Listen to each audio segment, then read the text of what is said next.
Letters to Lelia, by Frances Rosenfeld. Chapter 6, Status and Rhetoric.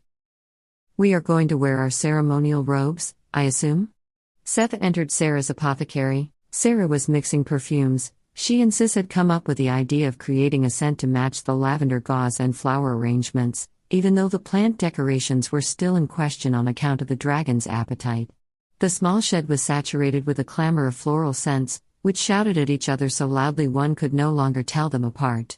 They all ended up in an overpowering blend, screeching in sharp tunes of lavender and hyacinth. Lilac tried to assert itself as a top note too, but it was trounced by the other two scents, and whimpered helplessly at the end of the lab table where its open vial resided. Good heavens! Open the louvers, you can cut the smell with a knife. Whatever it is you are working on right now, throw it away and never consider it again. Seth protested, stifled by the heavy fragrance. How can you even breathe in here? I'll never get this smell out of my clothes. It is a process, Sarah defended the obnoxious perfume, despite the fact that she fully agreed with her mentor, the scent could knock over a horse. Maybe you could lighten up on the hyacinth a bit? Seth suggested sweetly, breathing through her mouth so her olfactory nerves would be spared at least some of the affront. Sarah looked at her, got up and dumped the contents of her latest creation in the sink, and washed the test tubes, ready to start fresh. In the process, the potent smell was released at an even higher intensity, stirring irrepressible groans. What about the robes? She asked absent-mindedly. We are going to wear our robes, right? Seth asked again. Yeah, maybe, Sarah said. We are going to look a little out of place at the ceremony. Lily and Roberta suggested that maybe we would all feel more comfortable if we agreed on a black tie attire. It is an embassy ball after all. Roberta suggested we wore gowns. Seth repeated the phrase, to make sure she heard right. Just a thought, Sarah commented. I haven't worn a dress since before I joined the order. Any reason why I should consider doing it now? Seth asked, with a tinge of worry in her voice. I haven't either, but what's it going to hurt if we dress up a little for this occasion? Sarah asked with a wry smile on her face, just to enjoy the leader's reaction a minute longer. I assume you want us to get our hair done, too? A sophisticated updo, perhaps, with pearl accents? Seth continued, perfectly poised. I was leaning more towards natural flowers, gardenias, for instance, maybe a little sparkle. Sarah continued, trying very hard to squelch a smile. Does this outfit come with a personality change? Seth continued, unperturbed. It's not that terrible, Sarah continued teasing her. What would you do if you had to wear a gown? Lily wears them almost like uniform. Serves her right for choosing diplomacy as a career. Seth tried to change the subject, but Sarah, who still held a grudge over the critique of her perfume, continued mercilessly. I was thinking we could wear matching dresses, in a warm shade of mauve, you know, to stand out from the background. Or aqua, she went on, and open-toe sandals, the best for a beach ceremony, to let the sand in, Seth replied. Easy in, easy out. Sarah put an end to the subject. What happened to the shy redhead who wouldn't disrespect a fly? Seth asked, a little sad. Are you serious? That girl couldn't survive 2 days with your lot. Why, Sister Joseph alone? Sarah protested. Oh, dear. You unleashed the wrath. Seth started to speak, only to be instantly drowned by a Sister Joseph tirade, on the subjects of flawed character and general ineptitude. When the deluge subsided, Sarah continued, what is so wrong with a gown? It's just clothing. It's never just clothing, it is a way to present yourself to the world. I don't like this way to present myself to the world, Seth explained. Why? Sarah asked. Because it turns me into somebody else, Seth replied, and forces me into behaviors that I find confining. It restricts the choice of who I can be. How doesn't the habit restrict who you can be? It completely defines you as a sister of the order. Sarah continued, curious.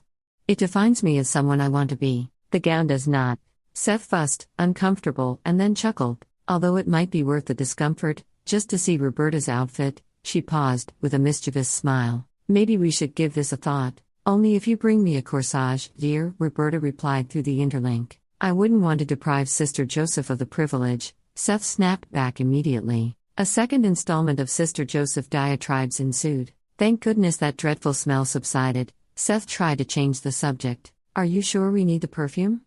It is on the approved list, Sarah started, inadvertently stepping into one of the leader's danger zones. What else is on that approved list?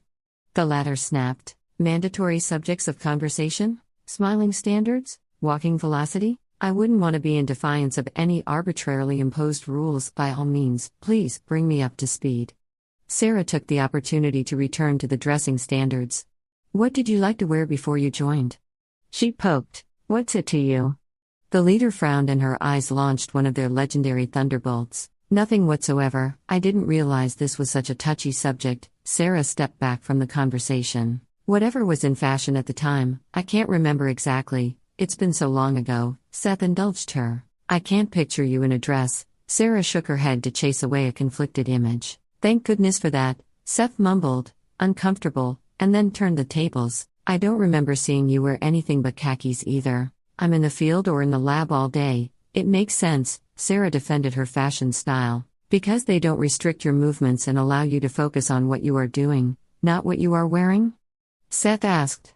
Something like that, Sarah agreed. I used to wear dresses, though, and floral prints. She turned to the leader. There is nothing wrong with wearing a dress.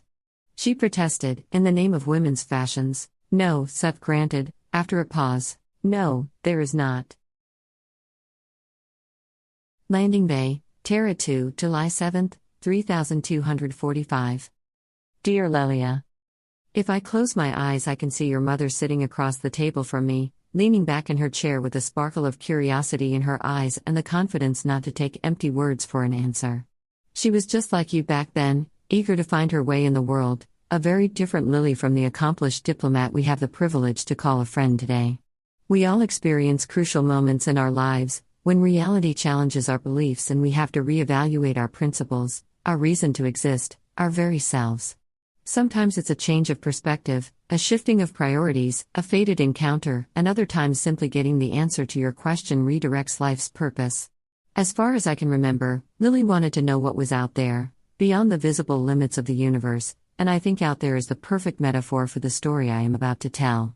I was born to a large family, the oldest of 5 girls, to my parents' dismay. Try as they might, they couldn't produce the boy tradition required, the one who was supposed to inherit the family's name and assets.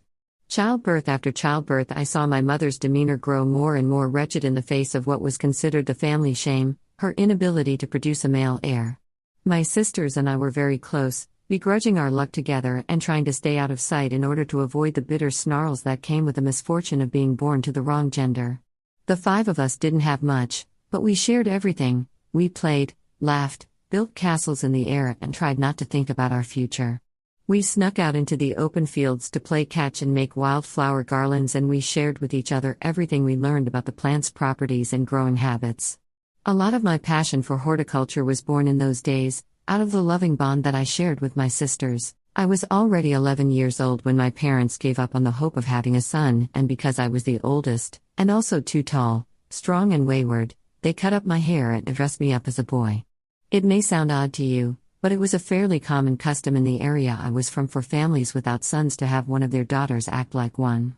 I cried for days at the loss of my beautiful tresses, so dark, thick and heavy that when I braided them the braids were thicker than my arm.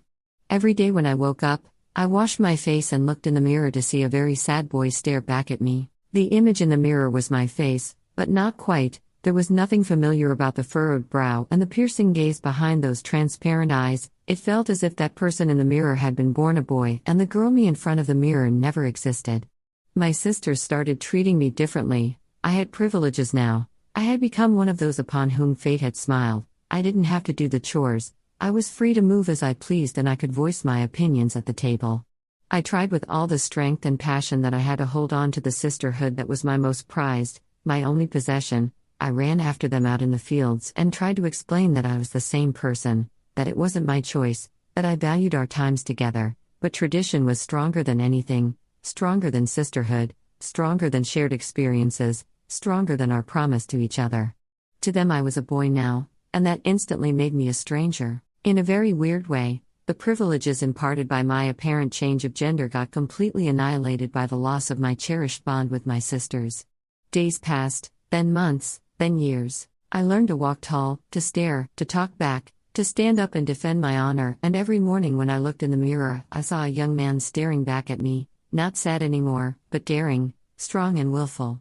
I went to school and learned to read and count. I walked into the market as my father's equal. I attended the gatherings of the community of elders, I laughed at risky jokes, and I partook in the spirits.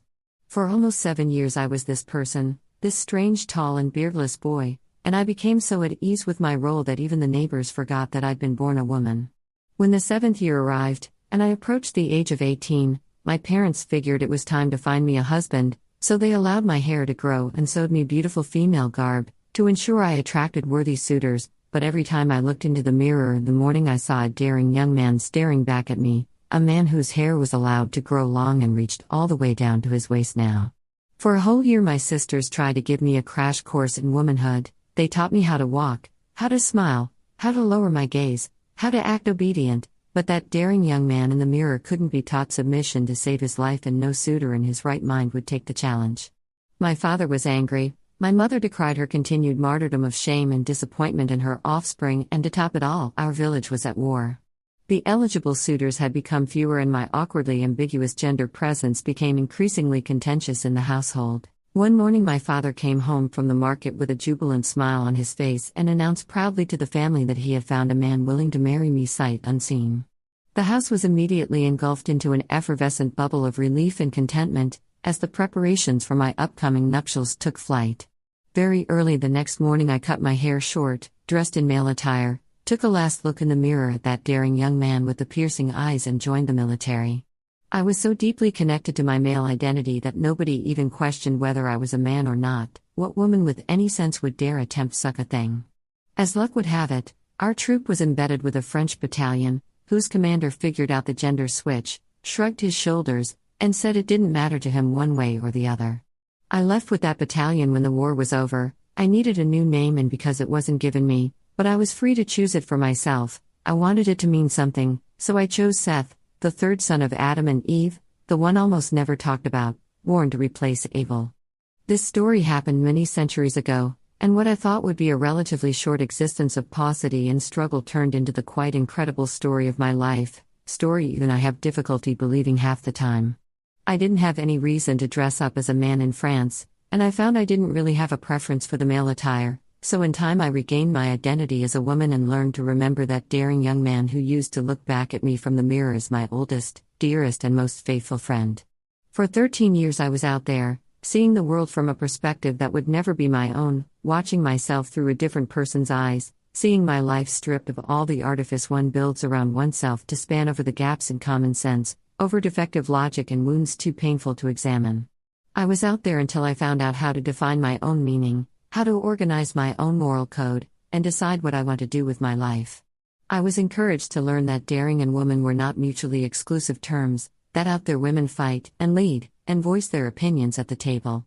The experience of acting a different gender brought about almost all the beliefs and personal traits I have today, and I consider that first time when I looked in the mirror and saw a man, a stranger, the crucial moment of my life.